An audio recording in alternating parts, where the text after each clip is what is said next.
নোয়াখালীতে বিজয় দিবসের খবর জানবো, সেখানে শ্রদ্ধা নিবেদনের জন্য যেখানে যারা শ্রদ্ধা নিবেদন করতে আসছেন তার খবর জানাতে সেখান থেকে আমাদের সাথে যুক্ত হচ্ছেন সহকর্মী আবুল হাসনাত বাবুল। বাবুল, জানাবেন নোয়াখালীতে বীর শহীদের প্রতি শ্রদ্ধা নিবেদনের চিত্র কেমন দেখছেন? জি হেমেদ, আপনি যেমনটি বলছেন, আজ একেবারে সূর্য উদয়ের শুরু থেকে সে ভোর 6টা থেকে শুরু করে নোয়াখালী জেলা শহর মাইজদীতে শহীদ মুক্তিযোদ্ধা স্মৃতিপ্রলকে যে শহীদ বেদি রয়েছে সেটিতে ফুল দিয়ে শ্রদ্ধা নিবেদন করছেন। যথাক্রমে শুরু থেকে জেলা প্রশাসনের পক্ষ থেকে এবং পুলিশ প্রশাসনের পক্ষ থেকে প্রথমে দেওয়া হয়েছিল।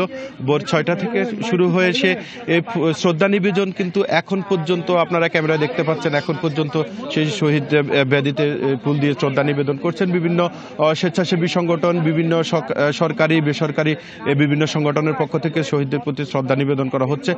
সেই শ্রদ্ধা নিবেদন থেকে 6টা থেকে শুরু করে এখন পর্যন্ত কিন্তু চলছে।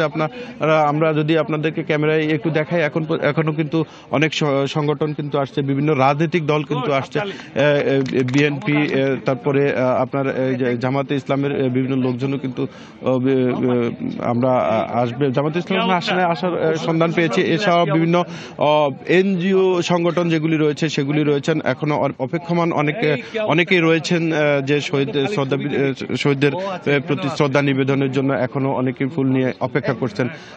আপনারা দেখতে পাচ্ছেন আমাদের পেছনে রয়েছে এসবিবিও নামে একটি স্বেচ্ছাসেবী সংগঠন রয়েছেন যারা শ্রদ্ধা নিবেদন করবেন শহীদ বেদিতে।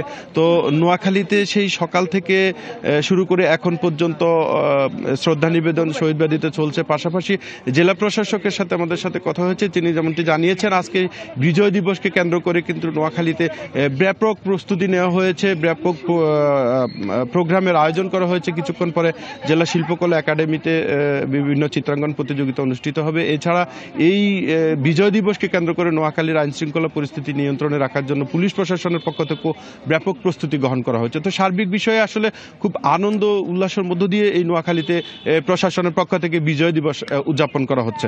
তো এই ছিল আমার কাছে নোয়াখালী থেকে সর্বশেষ। বাবুল, আপনাকে ধন্যবাদ আমাদের সাথে যুক্ত হওয়ার জন্য। Double million offer, Walton fridge কিনে পেতে পারেন 20 লক্ষ টাকা, রয়েছে কোটি কোটি টাকার নিশ্চিত উপহার।